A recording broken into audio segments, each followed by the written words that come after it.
नमस्कार दोस्तों, आपका स्वागत है दस्तक पॉइंट की यूट्यूब चैनल में। दोस्तों, हम लोग प्राचीन भारत के इतिहास में भारत के यमन राज्य के बारे में अध्ययन कर रहे थे। उसी के आगे हम लोग कंटिन्यू करेंगे। तो चलिए स्टार्ट करते हैं। गुप्त साम्राज्य। गुप्त साम्राज्य का उदय तीसरी शताब्दी के अंत में प्रयाग के निकट कौशाम्बी में हुआ। गुप्त वंश का संस्थापक श्रीगुप्त 240 ईस्वी से 280 ईस्वी था। श्रीगुप्त का उत्तराधिकारी घटोत्कच 280 से 320 ईस्वी हुआ। गुप्त वंश का प्रथम महान सम्राट चंद्रगुप्त प्रथम था। यह 320 ईस्वी में गद्दी पर बैठा। इसने लिच्छवी राजकुमारी कुमार देवी से विवाह किया। इसने महाराजाधिराज की उपाधि धारण की। गुप्त संवत 319 से 320 ईस्वी की शुरुआत चंद्रगुप्त प्रथम ने की। चंद्रगुप्त प्रथम का उत्तराधिकारी समुद्रगुप्त हुआ, जो 335 ईस्वी में राजगद्दी पर बैठा। इसने आर्यावर्त के 9 शासकों और दक्षिणावर्त के 12 शासकों को पराजित किया। इन्हीं विजय के कारण इसे भारत का नेपोलियन कहा जाता है। इसने अश्वमेधकर्ता, विक्रमक एवं परम भागवत की उपाधि धारण की। इसे कविराज भी कहा जाता है। दोस्तों, एक नोट डाउन कीजिएगा। परम भागवत की उपाधि धारण करने वाला प्रथम गुप्त शासक समुद्रगुप्त था। समुद्रगुप्त विष्णु का उपासक था। समुद्रगुप्त संगीत प्रेमी था। ऐसा अनुमान उसके सिक्कों पर उसे वीणा वादन करते हुए दिखाए जाने से लगाया गया है। समुद्रगुप्त का दरबारी कवि हरिसेन था। इसने इलाहाबाद प्रशस्ति की लेख की रचना की। समुद्रगुप्त का उत्तराधिकारी चंद्रगुप्त द्वितीय हुआ, जो 380 ईस्वी में राजगद्दी पर बैठा। चंद्रगुप्त द्वितीय के शासनकाल में चीनी बौद्ध यात्री फाहियान भारत आया। शकों पर विजय के उपलक्ष्य में चंद्रगुप्त द्वितीय ने चांदी के सिक्के चलाए। शाब चंद्रगुप्त द्वितीय का राजकवि था। चंद्रगुप्त द्वितीय के समय में पाटलिपुत्र एवं उज्जैनी विद्या के प्रमुख केंद्र थे। अनुश्रुतियों के अनुसार चंद्रगुप्त द्वितीय के दरबार में 9 विद्वान की एक मंडली निवास करती थी, जिसे 9 रत्न कहा गया है। महाकवि कालिदास संभवतः इनमें अग्रगण्य थे। कालिदास के अतिरिक्त इनमें धन्वंतरी, छपड़क, फलित ज्योतिष के विद्वान अमर सिंह, कोशकार, शंकु, वास्तुकार, वेताल भट्ट, घटकरपर, वराह मिहिर, खगोल विज्ञानी एवं वर रुचि जैसे विद्वान थे। चंद्रगुप्त द्वितीय का शांति विग्रहिक सचिव वीरसेन शैव मतावलंबी था, जिसने शिव की पूजा के लिए उदयगिरी पहाड़ी पर एक गुफा का निर्माण करवाया था।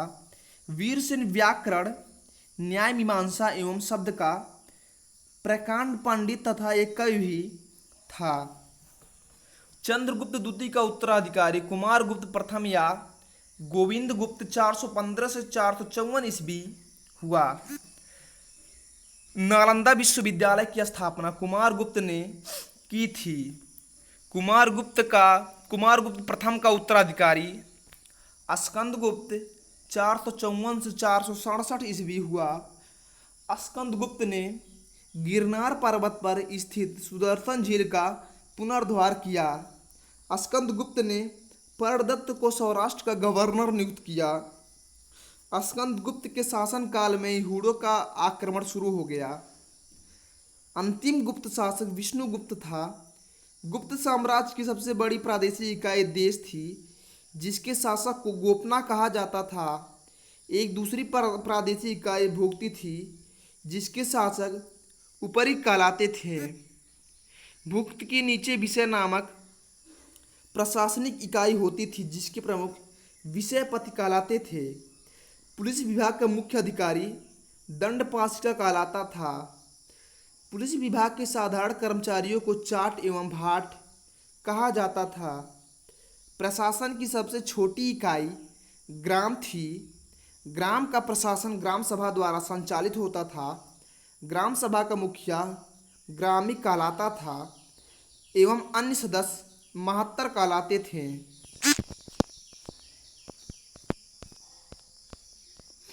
ग्राम समूहों की सबसे छोटी इकाई को पेट कहा जाता था।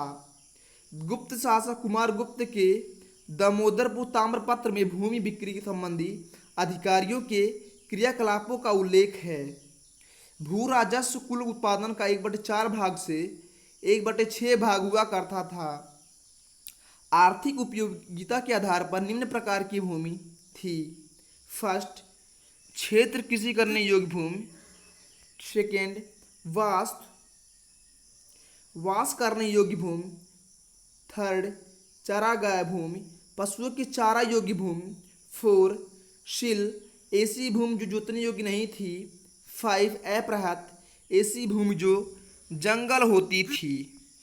गुप्तकालीन प्रसिद्ध मंदिर स्थान: विष्णु मंदिर, तिगवा जबलपुर उत्तर मध्य प्रदेश। शिव मंदिर, भूमरा नागोदव मध्य प्रदेश। पार्वती मंदिर, नैना कुठार मध्य प्रदेश।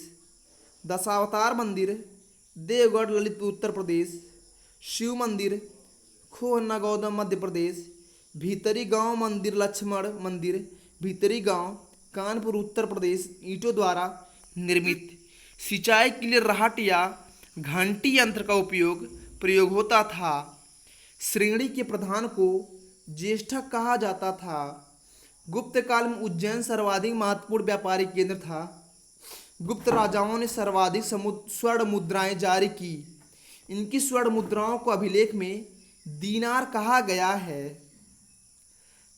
कायस्थों का सर्वप्रथम वर्णन याज्ञवल्क्य स्मृति में मिलता है। जाति के रूप में कायस्थों का सर्वप्रथम वर्णन ओशनम स्मृति में मिलता है। विंध्य जंगल में सबर जाति के लोग अपने देवताओं को मनुष्य का मांस चढ़ाते थे।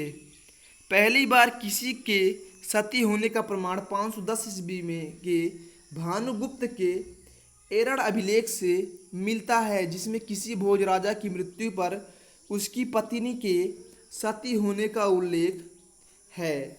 गुप्त काल के वेश्यावृत्ति करने वाली महिलाओं को गणिका कहा जाता था। वृद्ध वेश्याओं को कुटन्नी कहा जाता था। गुप्त सम्राट वैष्णव धर्म के अनुयायी थे तथा इन्होंने ही इसे राजधर्म बनाया था। विष्णु का वाहन गरुड़ गुप्तों का राज चिन्ह था। गुप्त काल में वैष्णव धर्म संबंधी सबसे महत्वपूर्ण अवशेष देवगढ़ ललितपुर का दशावतार मंदिर है। यह बेतवा नदी के तट पर स्थित है। अजंता में निर्मित 29 गुफाओं में से वर्तमान में केवल 6 गुफाएं हैं, जिनमें गुप्त संख्याएं 16 एवं 17 ही गुप्तकालीन है। इसमें गुप्त संख्या 16 में उत्कीर्ण मरणासन राजकुमारी का चित्र प्रशंसनीय है। गुप्त संख्याओं के 17 के चित्र को चित्रशाला कहा गया है। इस चित्रशाला में बुद्ध के जन्म, जीवन, महाविनिष्क्रमण एवं महापरिनिर्वाण की घटनाओं से संबंधित चित्र उद्धृत किए गए हैं। अजंता की गुफाएं बौद्ध धर्म महायान शाखा से संबंधित हैं। गुप्त काल में निर्मित अन्य गुफा बाघ की गुफा, जो बाघ जिलाधार मध्य प्रदेश नामक स्थान पर विंध्य पर्वत को काटकर बनाई गई थी। गुप्त काल में विष्णु शर्मा द्वारा लिखित पंचतंत्र संस्कृत को संसार का सर्वाधिक प्रचलित ग्रंथ माना जाता है। बाइबिल के बाद इसका दूसरा स्थान है। इसे 5 भागों में बांटा गया है। 1 मित्रभेद, 2 मित्रलाभ, 3 संधि विग्रह, 4 लब्ध प्रणाश, 5 अपरिछारिकत्व। आर्यभट्ट ने आर्यभट्टिम एवं सूर्य सिद्धांत नामक ग्रंथ लिखे। उसने सूर्य ग्रहण एवं चंद्र ग्रहण के वास्तविक कारण बताए। आर्यभट्ट पहला भारतीय नक्षत्र वैज्ञानिक थे जिसने घोषणा की कि पृथ्वी अपनी धुरी पर घूमती है। वराहमिहिर की पुस्तक बृहत् संहिता में नक्षत्र विद्या, वनस्पति शास्त्री, प्राकृतिक इतिहास और भौतिक भूगोल के विषय पर चर्चा की गई है। वराहमिहिर ने पंच सिद्धांत, बृहज्जक, लघु जातक की रचना भी की है। ब्रह्मगुप्त इस युग के महान नक्षत्र वैज्ञानिक एवं गणितज्ञ थे। उसने यह घोषणा करके न्यूटन के सिद्धांत की पूर्व कल्पना कर ली। प्रकृति के एक नियम के अनुसार सभी वस्तुएं पृथ्वी पर गिरती हैं, क्योंकि पृथ्वी स्वभाव से ही सभी वस्तुओं को अपनी ओर आकर्षित करती है। गुप्त काल में पलकाड़ों ने पशु चिकित्सा पर हस्तायुध लिखा। नवीनतकम की रचना गुप्त काल में ही की गई है। इस पुस्तक में नुस्खे, सूत्र और उपचार विधियों दी गई हैं। पुराणों की वर्तमान रूप में रचना गुप्त काल में हुई। इसमें ऐतिहासिक परंपराओं का उल्लेख है। संस्कृत गुप्त राजाओं की शासकीय भाषा थी। गुप्त काल में चांदी के सिक्के को रुपया कहा जाता था।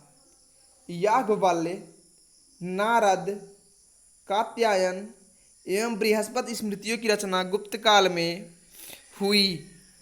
मंदिर बनाने की कला का जन्म गुप्त काल में ही हुआ। त्रिमूर्ति की अवधारणा का विकास गुप्त काल में ही हुआ। गुप्त वंश के शासकों ने मंदिर एवं ब्राह्मणों को सबसे अधिक ग्राम अनुदान में दिए। गुप्त काल लौकिक साहित्य की सर्जना के लिए स्मरणीय है।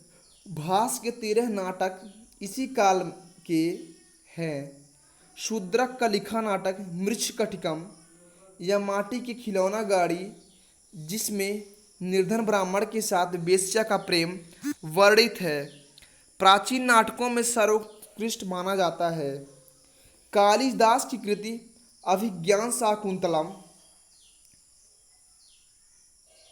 राजा दुष्यंत एवं शकुंतला की प्रेम की कथा प्रथम भारतीय रचना है, जिसका अनुवाद यूरोपीय भाषाओं में हुआ। ऐसी दूसरी रचना भगवत गीता। संस्कृत उपलब्धियों के कारण गुप्त काल को भारतीय इतिहास का स्वर्ण युग कहा जाता है। साथियों, नोट डाउन कीजिएगा, नगरों का क्रमिक पतन गुप्त काल की महत्वपूर्ण विशेषता थी। दोस्तों, इसके आगे हम लोग नेक्स्ट वीडियो देखेंगे। यदि मेरा वीडियो आप लोग को पसंद हो तो लाइक, सब्सक्राइब, अधिक से अधिक शेयर करें और बेल आइकन को प्रेस करना ना भूलें। धन्यवाद।